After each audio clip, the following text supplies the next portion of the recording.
Graças a Deus, eu saúdo os irmãos na paz do Senhor Jesus Cristo. Quero aqui trazer, nesta hora, compartilhar com os irmãos um texto da palavra do Senhor, e é muito bom ter a sua companhia. Eu espero que essa palavra, ela te abençoe, essa palavra te fortaleça, te ilumine nesta noite. Agora já são 11 horas e 45 minutos, nessa quarta-feira, e eu quero aqui, em nome de Jesus, convidar os irmãos a lerem comigo um texto que está na segunda carta de Paulo a Timóteo, no capítulo 2, em nome de Jesus. Vai dizer assim: portanto, você, meu filho, fortifica-se na graça que há em Cristo Jesus, e as palavras que me ouviu dizer na presença de muitas testemunhas. Confia a homens fiéis que sejam também capazes de ensinar outros.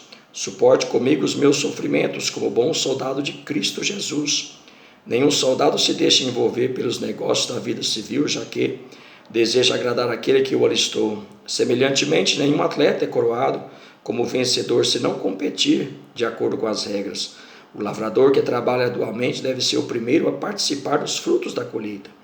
Reflita no que eu estou dizendo, pois o Senhor lhe dará entendimento em tudo.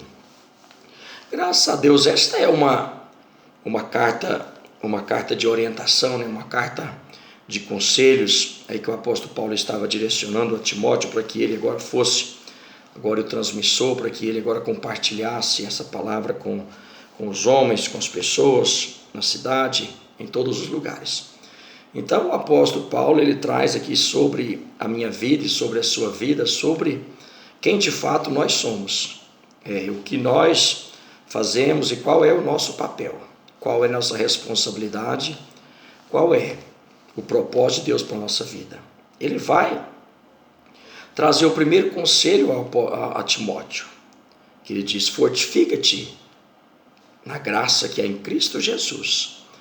Então esse, irmãos, conselho primeiro, primordial, essencial, para que Timóteo fosse estabelecido, estabilizado na sua caminhada, na sua jornada, no seu ministério, na sua vida cotidiana, era fortificar na graça.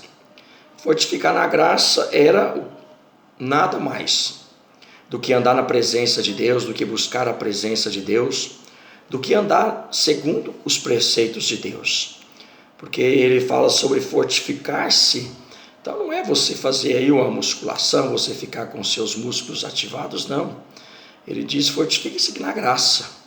Porque uma vez nós firmados, uma vez nós estabelecidos, uma vez nós edificados, nós, irmãos, não seremos abalados, nós não seremos confundidos, nós não seremos envergonhados ou destruídos. Então ele fala: fortifica-te na graça que é em Cristo Jesus. Então ele diz, irmãos, que a graça que nós precisamos confiar e nos estar fortificado é em Jesus. Não é em outras coisas, não é em dinheiro, não é em riquezas, não é em outra coisa, não é em outro lugar e com outra pessoa. Fortificar na graça que está em Cristo Jesus. Só Ele tem essa graça, só Ele pode nos dar essa graça, só Ele nos oferece essa graça. Sem preço, sem dinheiro, nada. O Senhor vai dizer no livro do profeta Isaías 55, Ele vai dizer: aos que têm de sede, vinde às águas. Não precisa de dinheiro, não precisa de riqueza, nada disso. Ele só faz uma exigência para que o que tem sede pode chegar, pode pedir, é de graça. Então, irmãos, é que nós precisamos compreender que o Senhor Jesus, Ele é a fonte de toda graça, a fonte de todo poder, a fonte de toda renovação que nós buscamos e necessitamos para a nossa caminhada. E Ele vai, irmãos, trazer aqui 3 exemplos de profissões cotidianas. Ele vai trazer exemplos simples de profissões que nós conhecemos, que nós convivemos e sabemos, para simbolizar, irmãos, aquilo que nós temos verdadeiramente, que muitas vezes nós não entendemos o chamado de Deus, nós não compreendemos o propósito de Deus, nós pensamos: mas agora eu aceitei a Jesus, agora está tudo bem, eu não preciso fazer mais nada, porque afinal de contas Ele, na cruz do Calvário, conquistou tudo por mim. Lá na cruz do Calvário, quando Ele disse está consumado, então, que estava tudo determinado sobre a minha vida, agora é só esperar e desfrutar das benesses do Senhor. E não é bem isso, irmãos. O Senhor, Ele vai dizer que nós precisamos verdadeiramente nos esforçar. Ele diz verdadeiramente para que nós venhamos, irmãos, a não desfalecer.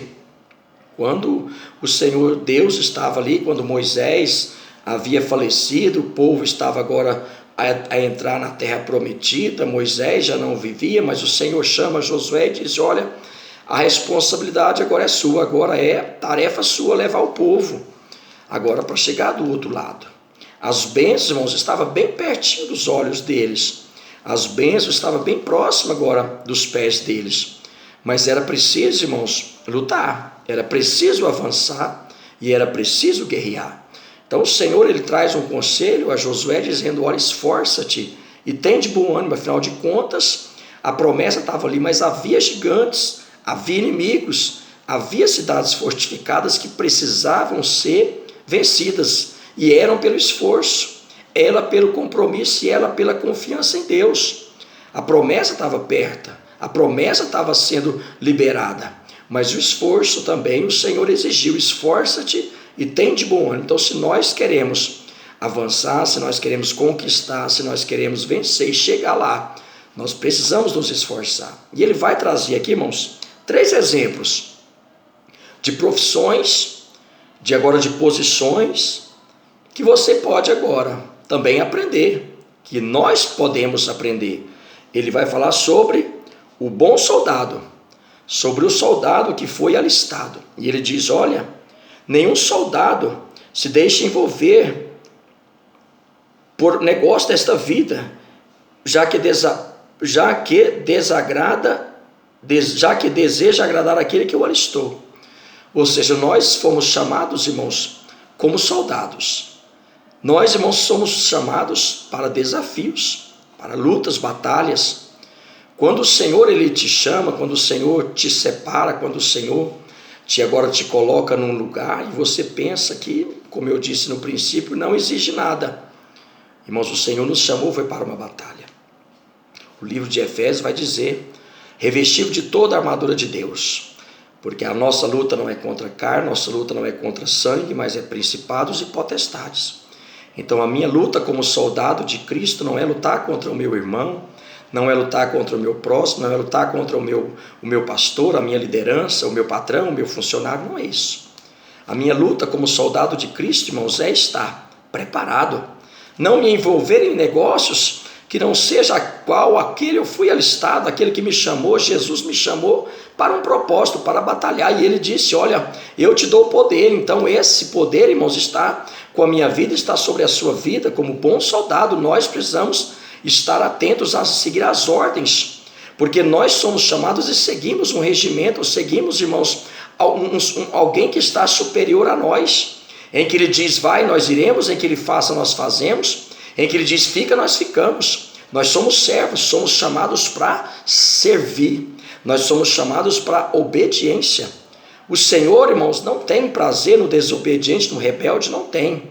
E para esse o Senhor não tem prazer, não tem compromisso. Mas o Senhor disse: olha, não se envolva, não desagrada aquele que te alistou. Jesus nos chamou como o general de guerra, como aquele que sempre vai à frente das batalhas, nos dando estratégias, nos dando armas, nos dando aí agora força, nos dando entendimento e discernimento para que nós venhamos a compreender o ataque do inimigo. O Senhor, no profeta Isaías, vai dizer que a sentinela fica em cima do muro. Para quê? A sentinela está lá para observar o inimigo, para observar de que lado, de como, com quantas, com as armas, como é. Esse é o soldado que não dorme. Este é o soldado que está sempre preparado, com toda a armadura de Deus. E ele vai falar também sobre o atleta. Nenhum atleta é coroado como vencedor se não competir. O Senhor nos compara, irmãos, como um atleta. E o atleta, irmãos, quando entra numa competição, ele não pode entrar despreparado. O atleta, quando entra numa competição, ele não pode desconhecer o seu adversário.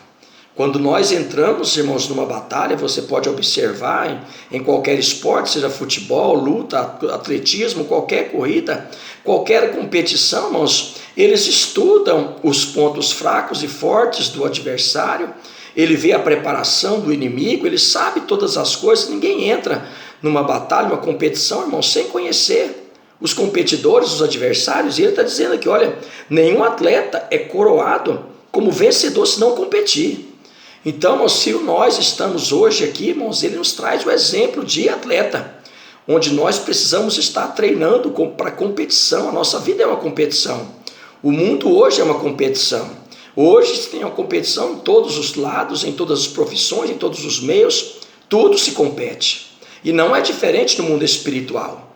O adversário, ele tenta se fortalecer, se preparar cada dia mais o inimigo tem se preparado com novas estratégias, cada dia mais o inimigo tem procurado cada as formas nos distrair do nosso treinamento, e o nosso treinamento, irmãos, é como orar a Deus, ler a palavra de Deus, santificar, orar, jejuar e consagrar. Esse é o treinamento. E se nós, irmãos, não estivermos preparados espiritualmente para competir, nós não chegaremos lá no final, nós não seremos coroados. Nós precisamos estar preparados para competir. E o inimigo, irmãos, ele tem força também. Mas o Senhor, irmãos, ele nos deu estratégias, nos deu força. E vigor espiritual que nós alcançamos é onde? É nos preparando todos os dias nessa competição. E ele vai dizer sobre o lavrador que trabalha arduamente deve ser o primeiro a participar dos frutos da colheita. E ele traz agora um exemplo sobre o lavrador, sobre eu e você. O lavrador, ele tem a sua terra, o lavrador, ele conhece a semente que ele vai plantar, o lavrador conhece o tempo da colheita, da plantação, ele conhece as estações, ele tem o entendimento de tudo. O lavrador, ele sabe a semente que vai produzir melhor, o que vai produzir menos. Então esse vai trazer, irmãos, um discernimento sobre a nossa vida como lavrador. E nós, irmãos, estamos no campo, nós estamos na seara, nós estamos na terra. Então o Senhor nesta noite nos dá o discernimento para que nós, como lavradores, nós precisamos, irmãos, escolher bem a semente que nós plantamos. O Senhor, ele vai trazer uma reflexão, irmãos, sobre o que nós vamos colher, porque ele disse, olha, aquilo que o homem semear, isso ele vai colher. Então nós precisamos saber, irmãos, o que nós estamos semeando, porque certamente nós vamos colher. E ele vai trazer um exemplo, irmãos, de um lavrador que plantou uma semente boa e ele tem uma colheita boa. E ele disse, você, lavrador que semeou bem, cuidou bem, adubou bem, você vai ser o primeiro a colher os frutos. Então a nossa vida diária, irmãos, ela se compara ao soldado, ao atleta e ao lavrador. A nossa vida, irmãos, ela é reflexiva? Sim, nós precisamos estar aí agora observando o que o apóstolo está nos ensinando, o que ele está nos trazendo nesta hora, nesta palavra. Se você agora está semeando bem, você vai colher o bem, e é para você, é para mim. A colheita, os frutos dessa colheita é para nós. Não é para as pessoas lá fora, não é para o desconhecido, não é para o vizinho, não é para o parente, não. O que você planta, você vai colher o fruto bom, é para você. Porque você, a palavra do Senhor diz, porque o lavrador que trabalha arduamente. Porque você tem trabalhado, você tem cuidado e tem regado a semente. Então você eu sou, nós somos os filhos de Deus, agora os lavradores, para participar dos frutos. Que Deus tem o melhor fruto, a melhor colheita. Então que nesta noite o Espírito Santo do Senhor te abençoe, o Espírito Santo do Senhor te fortaleça e te dê graça, para que você seja agora um seguidor agora dessa palavra que o Senhor trouxe a Timóteo, Paulo trouxe a Timóteo. Fortifica-te que na graça que está em Cristo Jesus, e que a palavra que ele estava agora recebendo, ele vai dizer, na presença de muitas pessoas, confia a homens fiéis. Então esse é, irmãos, o ensinamento que nós trazemos nesta noite, que a palavra que nós temos ouvido, que nós possamos ser o mensageiro, o transmissor dessas palavras, e que você seja abençoado nesta noite, em nome de Jesus. Quero orar por você, Senhor Deus e meu Pai, no nome de Jesus. Deus, nesta noite eu quero te louvar, Deus, pela oportunidade, meu Pai, de estar aqui compartilhando, meu Pai, desta palavra do Senhor.